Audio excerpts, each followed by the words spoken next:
Welcome back. Whiskey Happens here. I'm Garrett. That's Travis. It's time for another episode of What's in the Glass. I've sent Travis some things. He's going to taste them, judge them by the age proof palate. And I always mess this up. I'm going to get it right.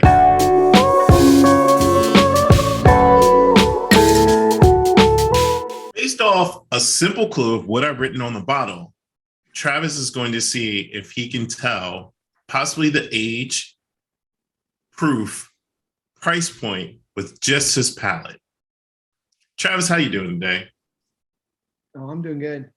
This one smells real good. Really excited about this. So, yeah, before we started, I was saying mine hadn't settled just yet, but I think there's some other stuff coming out now.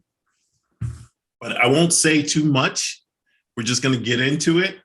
Travis, what was written on the bottle? NYG.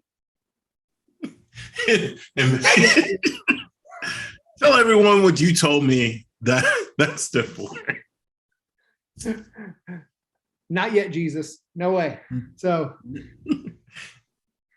but I mean, I love the smell of this, to be honest with you. So for me, this smells kind of like the Penelope Rose cast. So it's got floral notes to me. Like I'm smelling floral, I'm smelling sweet. It's definitely not a smell of like, like buttery and things like that. I'm getting more of that floral sweetness to it. So it's very different. I'm excited to try this.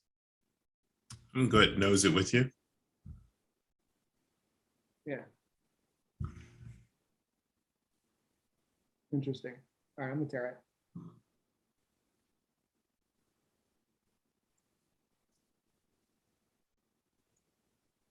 Very smooth, very light. I mean, no burn at all. I mean, that's an easy drinker all day. But I will say the color is much lighter than some of the previous ones that I've done with this segment. So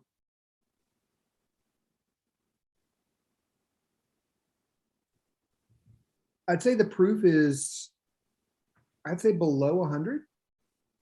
Okay. I would definitely say below 100. I'd say the price point is 60, 70 bucks. Age statement on this would be really tough. Looking at the color, looking at the flavor profile, being so light, it can be deceiving. So maybe 6 years. And yeah, I mean, I think it tastes great. It's a really easy thing to drink. So I'm excited to find out which one this is.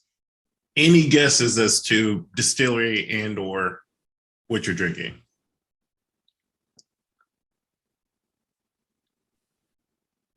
No clue. I mean, like I said, it tastes kind of like a Penelope Rose cast.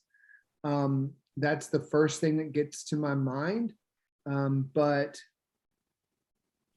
maybe something out of MP. It tastes kind of like MPG juice. So I could be wrong. All right. Well, I'm going to start with where you went well and what you did good. Oh, thanks. You said it's a 6-year age statement. It's a 7. Okay. So you're very, very close. The proof is definitely under 100. It's coming in at 94. Okay.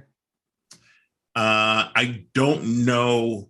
I know Penelope is a cast finish. I do not know how they make this product because I'm not well versed in Judaism. This is Buffalo Trace kosher wheat. Wow. If you can find it, it comes in at $40. I did get it for $40. However, if I were to buy it here in DC, I've definitely seen it for $99 to $120. Yeah. I don't think it's worth that. I honestly didn't like it. I just prefer regular Buffalo Trace, but great option for those who are looking for a kosher product. Yeah.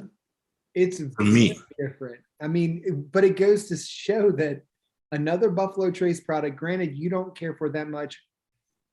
I blindly tasting it and said, oh, it's just an easy drinker. You could drink it all day. And yeah. Kind of Buffalo Trace's thing. Like all of those that come out of Buffalo Trace, that's not a foolproof, not a, a certain, different type of bourbon that comes out of that distillery, all their normal just bottles that are distilled, that's what everyone says. It's just an easy drinker. And so, Yeah, I mean, it definitely has the, wheat, mash bill, and the corn. Like it has some traditional Buffalo Trace tones. I don't know what they do to make it kosher. I'm sure it might be something cleanliness of the facility. mhm. However, it's not bad. Like if someone served this to me, I'm not gonna be upset. It's just if I were to pair the two together, I'm Buffalo Trace all day. Yeah. Well, it's just like when we did the Peerless tour. They're kosher. And that Yeah. all that means is just the cleanliness of it and how they prepare everything. Everything has to be completely 100% clean and sanitized. So I'm guessing they have a part of the Buffalo Trace distillery that is basically slightly different from the rest. So very interesting. Like I said, I could drink this. I don't have a problem with this one at all. It definitely is a different flavor profile than a lot of the stuff that comes out of Buffalo Trace. Mm-hmm. I wouldn't say that I'd put it up against anything else that I could really put my finger on that it tastes like in that lineup. So yeah, hats off to them on this one. Since you said that, and I don't know this, I'm not going to start distillery beef. But do you think that possibly this is a response to Peerless's practices of like Buffalo Trace just wants some of that market share? I don't know. It'd be interesting to ask Buffalo Trace the next time we're up there is why they made a kosher lineup. Like, is it something that they've wanted to do for years? I mean, because it's as of recently that I know of that they came out with the kosher lineup. And I didn't know of this before 2020. yeah, and that's what I'm saying. And so it's Not saying it came out in 2020. hard. I just wasn't aware. Yeah. And so that would be an interesting question. So if anyone out there knows, leave it in the comments if you know about kosher bourbon. We'd be interested to understand more. And if you can educate us on that, that'd be awesome. Remember, it doesn't matter if you like it neat, on the rocks, or in a fucking Coke. Whiskey happens. Cheers.